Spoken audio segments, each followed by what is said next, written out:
Indus valley civilisation पर research के सिलसिले में मैं रुखसदी आपसे मुखातब हूँ। आज हम इस पर बात करेंगे कि इस वादी में इंसान की इर्तिका कैसी हुई।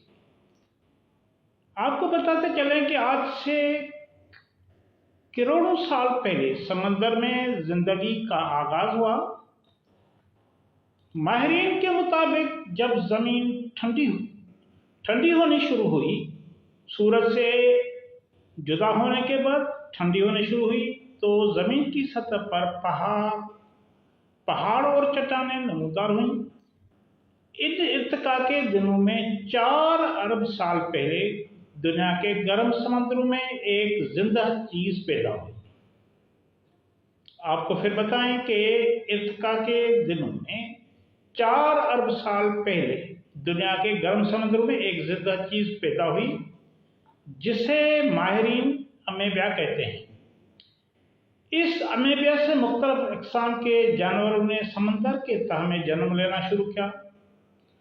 माहिरीन के मुताबिक इन नबातात और हैवानात के कदीम अक़साम में से नॉन कोर्डेट्स जानवरों यानी मछली, बिच्छू और कीड़े मकोड़े, उन्होंने करोड़ों साल पहले समुद्रों के गहराई में जन्म लेना शुरू किया, जिसके बाद 35 करोड़ साल पहले कोर्डेट्स जानवरों की पैदाइश हुई। ये पूरा इर्तिकाई अमल अभी तक समुद्रों के पानी में मौजूद था या पानी के नीचे मौजूद था। हैवानात और नबातात में ये इर्तिका बदतरी जारी रही। तकरीबन 140 मिलियन साल पहले समुद्री जानवरों के कुछ अक़साम ने इतनी तरक्की की कि वो एक ही वक्त खुश्की और पानी में रहने के काबिल हो गए। जब इस किस्म के जानवर इर्तिकाई सफ़र तय करके अपने आप में तब्दीलियों से गुजरने लगे, तो उन्होंने अपनी खुराक हासिल करने के लिए समंदर छोड़ना शुरू कर दिया और आहिस्ता आहिस्ता खुश्क ज़मीन की तरफ आने लगे।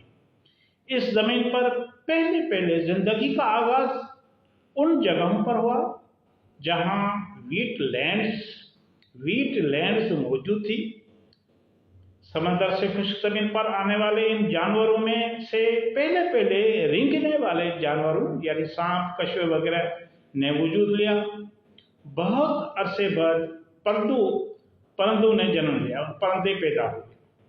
छोटे और बड़े जानवरों के मुख्तलिफ अक़साम में से दूध पिलाने वाले यानी ममालिया जानवर जैसे घोड़े, हाथी, ऊंट, शेर, हरन और बंदर बाद में वजूद में आए। ये ममालिया 80 मिलियन साल पहले तक वजूद में आ चुके थे। उस वक्त इस रुए ज़मीन पर इंसान जैसे किसी जानवर का कोई वजूद नहीं था। इसके बाद आज से 50 मिलियन साल पहले बंदरों से मिलती जुलती जानवरों की एक मखसूस नस्ल अपना वजूद ले रही थी और उसमें इंसानी खसूसियात उभर रही थी। ये इंसान नुमा जानवर या बिनमांस इस दौर में खुश्क इलाकों में पैदा हुए। इस इंसान नुमा जानवर से इंसान ने 20 मिलियन साल पहले अपनी मौजूदा शक्ल व सूरत इख्तियार की। माहिरीन के मुताबिक इंसान नुमा जानवर को मुकम्मल इंसान बनने में 10 मिलियन साल लगे। इन इंसान नुमा जानवरों का सबूत अब तक माहिरीन ने अफ्रीका और शुमाली हिंदुस्तान के वस्ती और गर्म इलाकों में पाई है।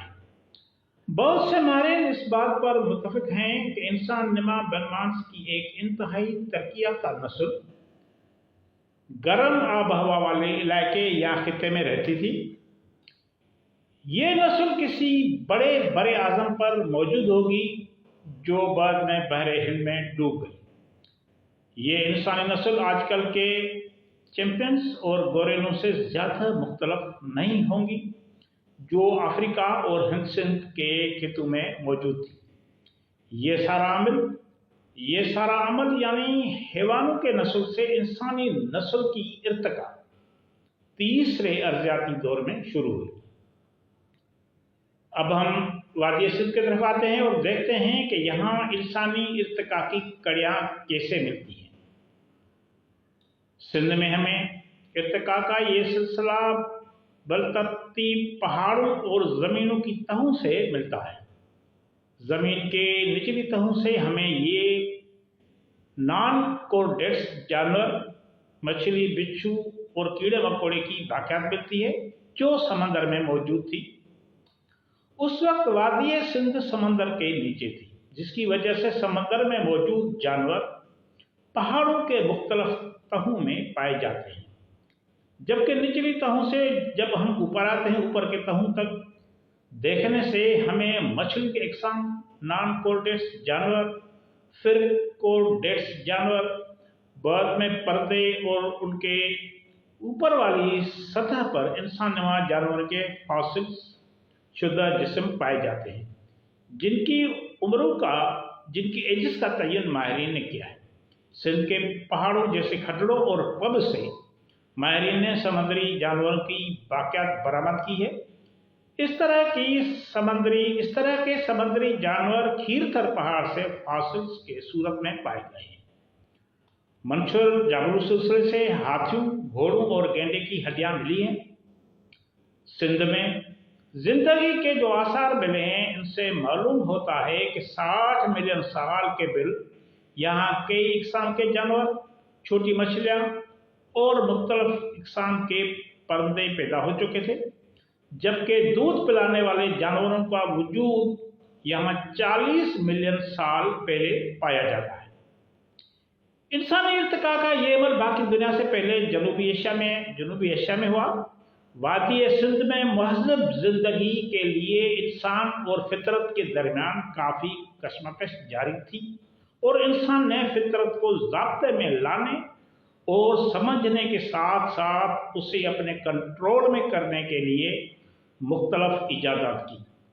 فطرت اور انسان کے درمیان پیدا ہونے والی اس کشیدگی نے انسانی تمدن کو 4 چاند لگا دیے، کیونکہ جنوبی ایشیا یعنی ہند سندھ کی آب و ہوا، آبی ماحول اور حیاتیاتی ماحول وغیرہ نے انسان کی مادی ساخت کی تشکیل کی اور اسے آگے بڑھنے کے مواقع فراہم کیے۔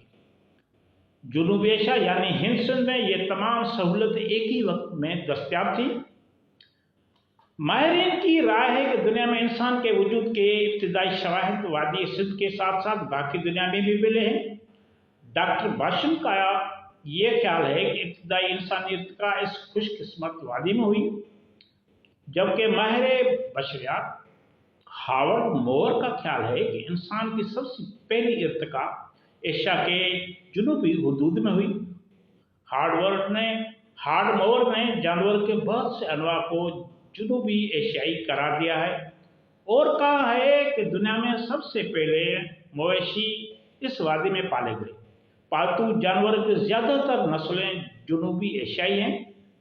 ہاورڈ موور نے بھینس، بھیڑ، چیتے، بکری، خنریز، مرغی، کتا، خچر، ہاتھی اور مور کو جنوبی ایشیائی جانور قرار دیا ہے، جبکہ پروفیسر لیکے کا بھی یہی خیال ہے کہ یہ جانور بیرنگ پل کو عبور کرتے ہوئے جنوبی ایشیا یعنی ہند سندھ سے افریقہ، امریکہ اور یورپ تک پھیل گئے۔ ہاورڈ موور نے اپنی کتاب میں مزید انکشاف کیا ہے کہ ایشیائی براعظم کے جنوب میں انسان اور انسانی وجود کا آغاز ہوتا ہوا نظر آتا ہے، اور انسان نما جانور پہلی بار ایشیائی براعظم میں وجود میں آیا۔ آپ کی بڑی مہربانی۔